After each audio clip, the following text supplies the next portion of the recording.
کیا ہم ان صحابہ کی طرح ایمان لے آئیں جو بے وقوف ہیں؟ تو اللہ تعالیٰ نے صحابہ کے بارے میں کلیہ مجھے اور آپ کو قرآن پاک میں سمجھا دیا. یاد رکھنے کی ضرورت ہے، صحابی کے بارے میں کوئی بندہ جو لفظ کہے گا اسی کے اوپر پلٹایا جائے گا. صحابہ بڑے اعلیٰ ہیں، تو بڑا اعلیٰ ہے. صحابہ بڑے اچھے ہیں، تو بڑا اچھا ہے. جو کہے گا صحابہ بے وقوف ہیں، الا انہم ہم السفہاء، یہ میں نہیں، اللہ کہہ رہا ہے. کوئی صحابی کے بارے میں اگر کہے گا وہ بے وقوف ہے، نہیں وہ نہیں، تم بے وقوف ہو. وَإِذَا لَقُوا الَّذِينَ آمَنُوا قَالُوا آمَنَّا وَإِذَا خَلَوْا إِلَىٰ شَيَاطِينِهِمْ قَالُوا إِنَّا مَعَكُمْ إِنَّمَا نَحْنُ مُسْتَهْزِئُونَ. جنہوں نے صحابہ کے بارے میں یہ بکواس کی کہ ہم ان کے ساتھ مذاق کرتے ہیں، اللہ کی سنت یہ ہے اللہ یستہزئ بہم، اللہ تمہارا ٹھٹھا کرتا ہے، اللہ تمہارا مذاق کرتا ہے. صحابی کے بارے میں جو لفظ کہا جائے گا اسی کے اوپر پلٹا دیا جائے گا. جو بدبخت یہ کہے گا صحابی بے ایمان ہو گئے، وہ دنیا کا سب سے بڑا بے ایمان ہے. جو کہے گا مرتد ہو گئے، وہ دنیا کا سب سے بڑا مرتد ہے. جو کہے گا کافر ہو گئے، وہ دنیا کا سب سے بڑا کافر ہے. یہ ایک اللہ کی سنت ہے، یہ کسی مولوی کا فتویٰ نہیں ہے. یہ صحابہ کے بارے میں میرا اور آپ کا عقیدہ اور ایمان ہونا چاہیے. میرے بھائیو، ظلم ہے، ظلم کی داستان ہے، تبر بازی کی بھی انتہا ہے. کبھی امہات المومنین کو اہل بیت سے باہر نکال دیا گیا. یہ دیکھیں عقل کے اوپر کیسا کیسا پردہ ہے.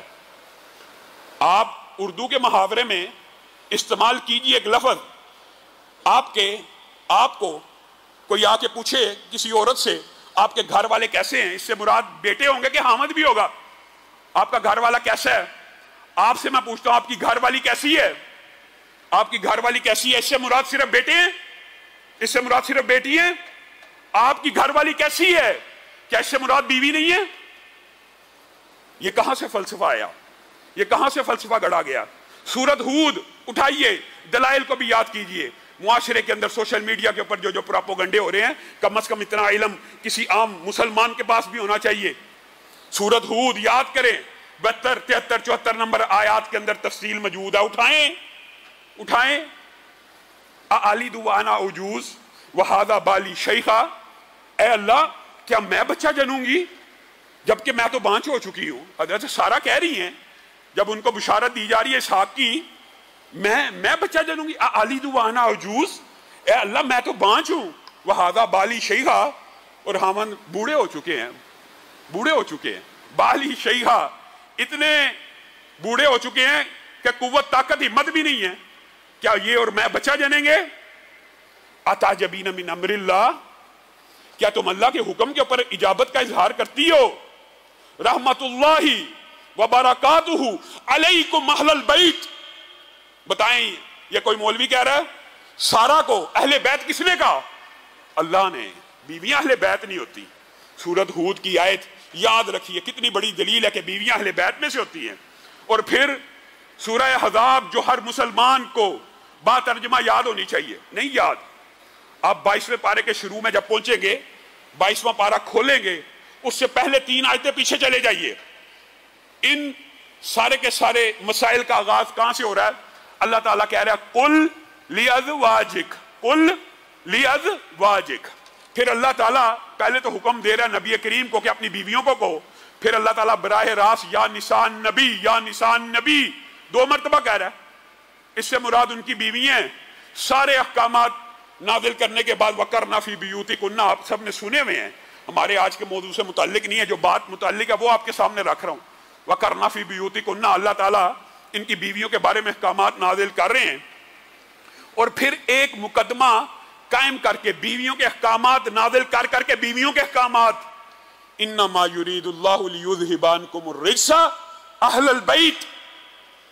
اللہ تعالیٰ کہہ رہے ہیں یہ احکامات میں نے اس لیے نازل کیے ہیں کہ میں چاہتا ہوں اے نبی آپ کے گھر سے مکمل طور پہ رجس کو ختم کر دیا جائے اور پاک صاف بنا دیا جائے، اس طرح کا کہ رہتی دنیا تک آپ کے گھرانے کی مثال دی جائے. آپ کی بیویوں میں سے بھی ہر قسم کی ناپاکی کو ختم کرنا چاہتا اللہ. انما یرید اللہ لیذھب عنکم الرجس اہل البیت.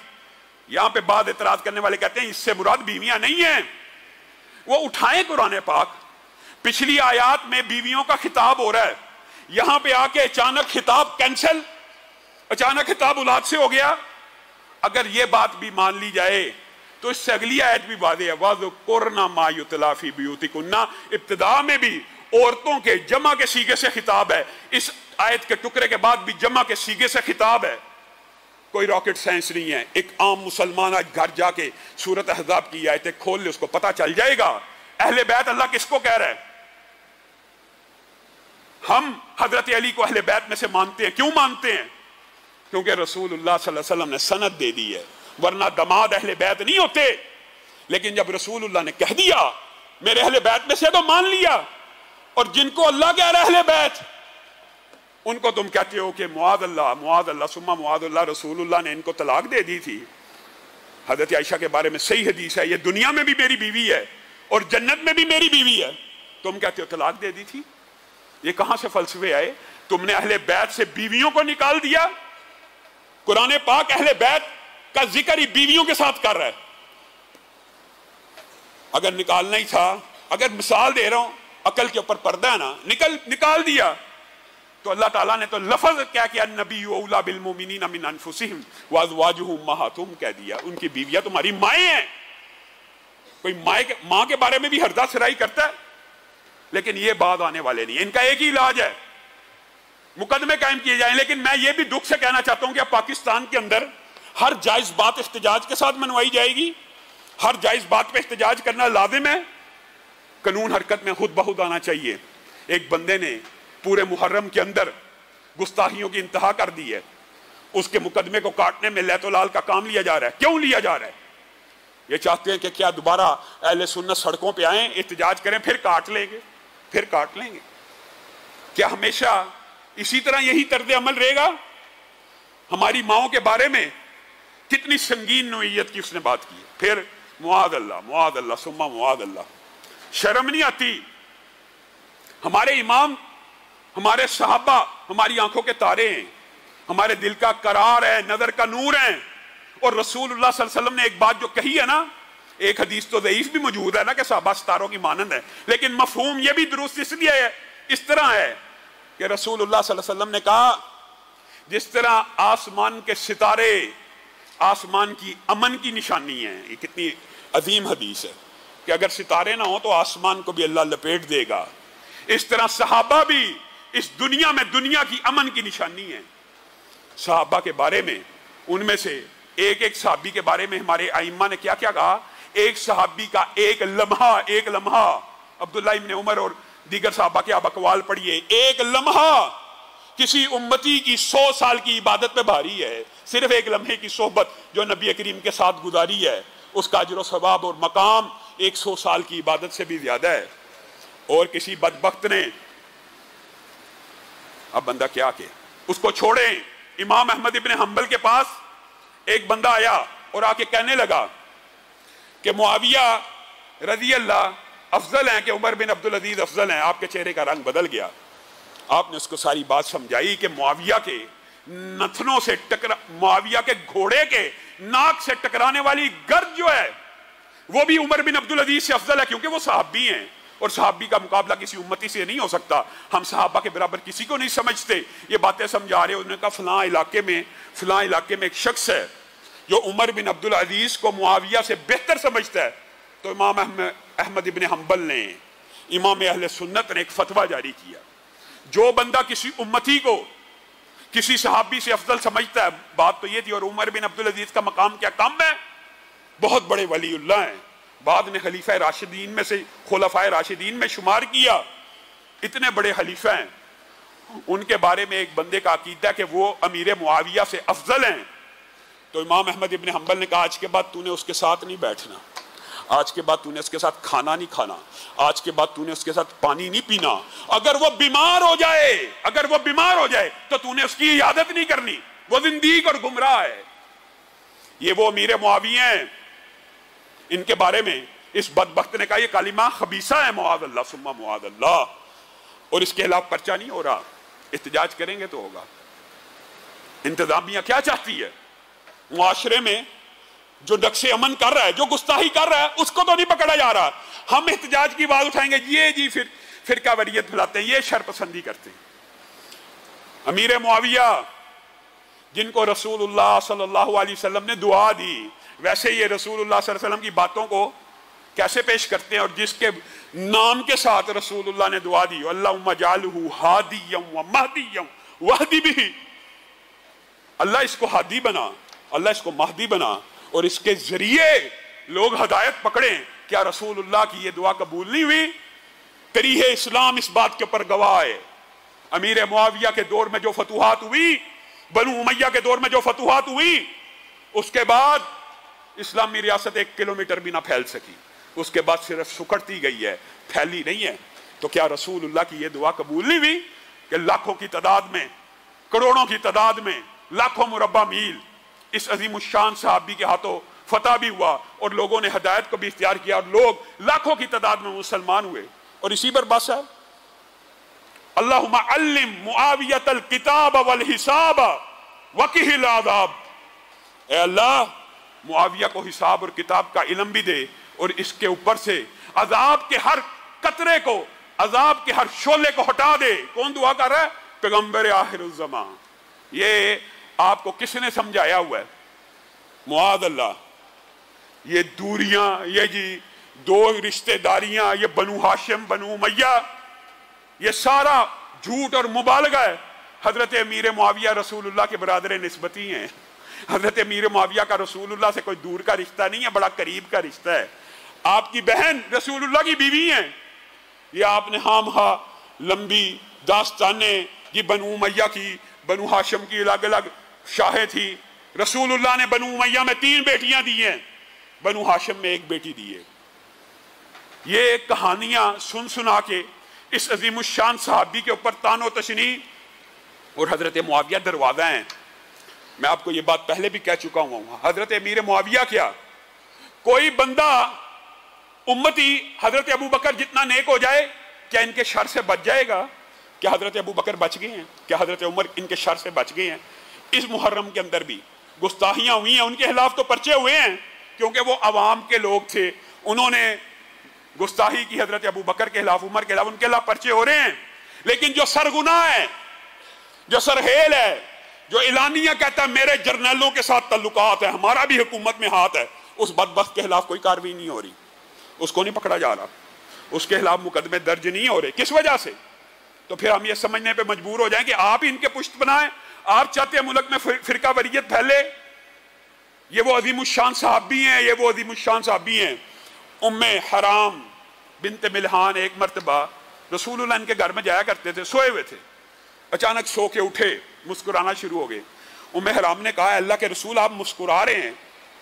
کہا ہاں میں نے خواب میں، یہ جو مسکراہٹ ہے یہ خوشی ہے، یہ رسول اللہ صلی اللہ علیہ وسلم کی بشارت ہے۔ ہاں میں نے دیکھا، مراد یہ تھی رسول اللہ نے خوشی میں خواب دیکھا کہ میری امت کا ایک گروہ تختوں پہ بیٹھ کے سمندروں کے اوپر جہاد کر رہا ہے۔ ام حرام نے کہا اے اللہ کے رسول دعا کیجئے میں بھی اس لشکر میں شامل ہو جاؤں۔ رسول اللہ نے کہا نہ صرف لشکر میں شامل ہوگی بلکہ اسی میں شہید ہو جائے گی۔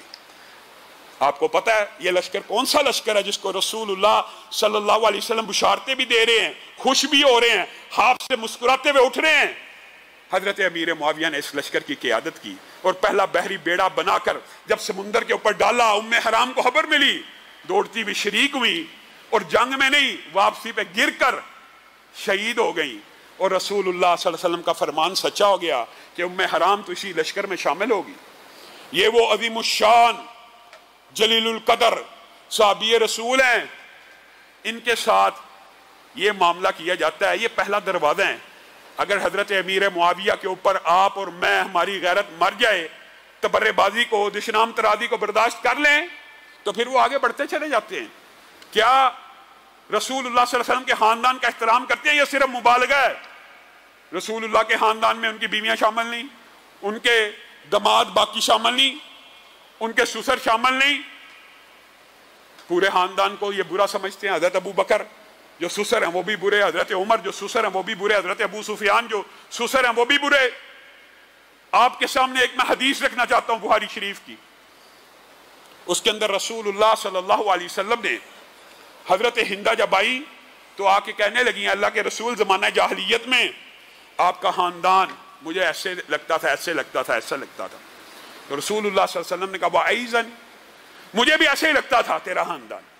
بعد میں وہ کہنے لگی اللہ کے رسول جب سے اسلام کو قبول کیا، یہ بات بھی آئی ہے ضمنی طور پہ تو سمجھ لیجئے، پروپوگنڈا نصاب کی کتابوں میں حضرت ہندہ نے کلیجہ چبایا تھا، معاذ اللہ ثم معاذ اللہ، یہ روایت ضعیف ہے، مردود ہے، باطل ہے۔ حضرت حمزہ کا، جس نے حضرت حمزہ کو شہید کیا حضرت وحشی نے، انہوں نے جب اسلام قبول کیا تھا، رسول اللہ نے ان کے اسلام کو قبول کرنے کے بعد یہ بات کہی تھی آپ میرے سامنے نہ آیا کریں، مجھے اپنے چچا یاد آ جاتے ہیں۔ اگر حضرت ہندہ نے اس طرح کا کوئی عمل کیا ہوتا تو رسول اللہ اس طرح ان کے ساتھ باتیں کر رہے ہیں؟ رسول اللہ یہ کہہ رہے ہیں فتح مکہ کے موقع کے اوپر جو ابو سفیان کے گھر میں داخل ہو گیا وہ امن میں آ گیا۔ اگر انہوں نے یہ کام کیے ہوتے، وحشی کو تو کہہ رہے ہیں کہ آپ اپنے چہرے کو ذرا سائڈ پر رکھ لیا کریں، مجھے میرے چچا یاد آ جاتے، ان کو نہ کہتے۔ ان کو جو اعزاز دیا جو لوگوں سے مخفی ہے وہ کیا ہے؟ حضرت ہندہ پھر کہنے لگی اللہ کے رسول جب سے اسلام قبول کیا اس کے بعد سے اب تک آج کے دن کی ایمان کی کیفیت یہ ہے کہ آج آپ سے افضل کوئی نہیں، آج آپ سے اعلیٰ کوئی نہیں، آج آپ کے خاندان سے بہتر خاندان کوئی نہیں۔ تعریفیں کرتی چلی گئی، جس نے پڑھنی ہے بخاری شریف پڑھ لے۔ رسول اللہ نے کہا والذی نفسی بیدی وعیزن، اس ذات کی قسم جس کے ہاتھ میں محمد صلی اللہ علیہ وسلم کی جان ہے، میری بھی یہی کیفیت ہے، میری طرف سے بھی یہی معاملہ ہے۔ رسول اللہ اگر کسی کے بارے میں یہ کہہ دے، گویا حضرت ہندہ نے جب یہ کہا آپ کا خاندان آج کے بعد مجھے سب سے زیادہ محبوب ہے، تو رسول اللہ کہہ رہے ہیں مجھے بھی اسلام پیچھے والی ہر چیز کو معاف کر دیتا ہے۔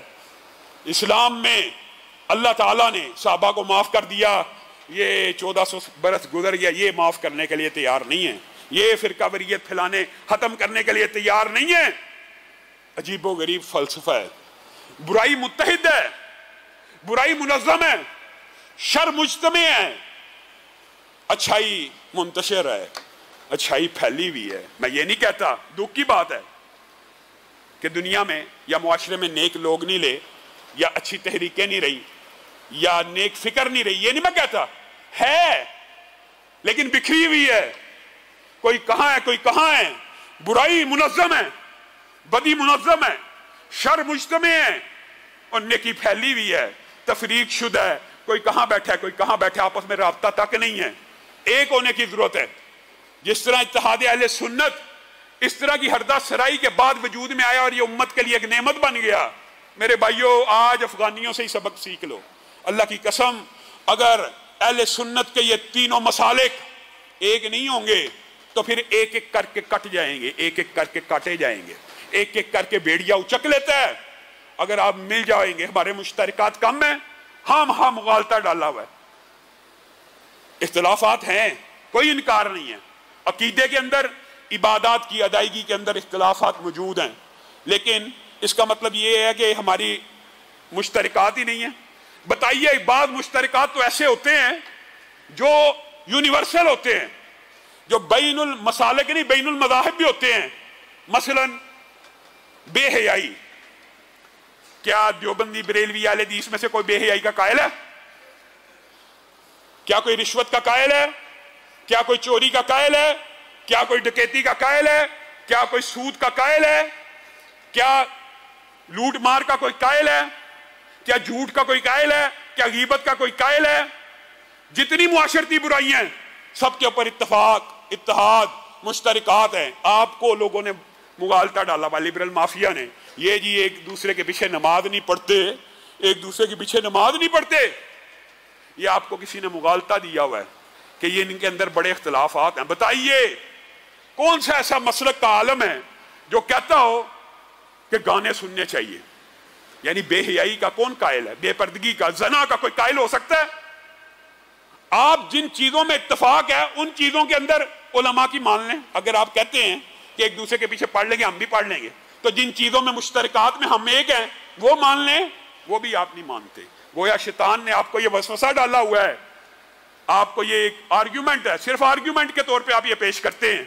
اللہ کی قسم آج ملک کے اندر جس طرح فتنے بڑھے ہیں، اتحاد کی ضرورت ہے، اتحاد کی ضرورت ہے۔ اہل حدیث ہوں، دیوبندی ہوں، بریلوی ہوں، جب تک یہ ملیں گے نہیں، مسلح کا امام کبھی بھی تخت پہ نہیں آئے گا۔ اور جب تک مسلح کا امام ریاست کا امام نہیں بنے گا حالات نہیں بدل سکتے، نہیں بدل سکتے۔ آپ نے مسلح کو اور تخت کو علیحدہ علیحدہ کر دیا، آپ کا دڑن تختہ ہو گیا، دڑن تختہ ہو گیا۔